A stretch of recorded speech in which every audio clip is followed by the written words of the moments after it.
Okay, so we started degreasing all the blocks because I'm doing the carb conversion, and basically got it all down. And I thought, right, I'll get a wire brush attachment on it. Got that on. By the time I'd finished cleaning it, there was barely any paint left. So then I thought I'll properly degrease it, but I'm only using washing up liquid, no fancy stuff, just and normal kitchen scouring pads. If you put the time in, you can do anything.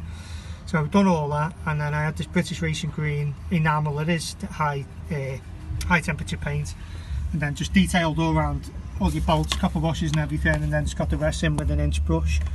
But during the course of that wire brushing, one of the core plugs, it's pierced it because it was already rusted, so it would have gone anyway under pressure, so that's got to come out later on.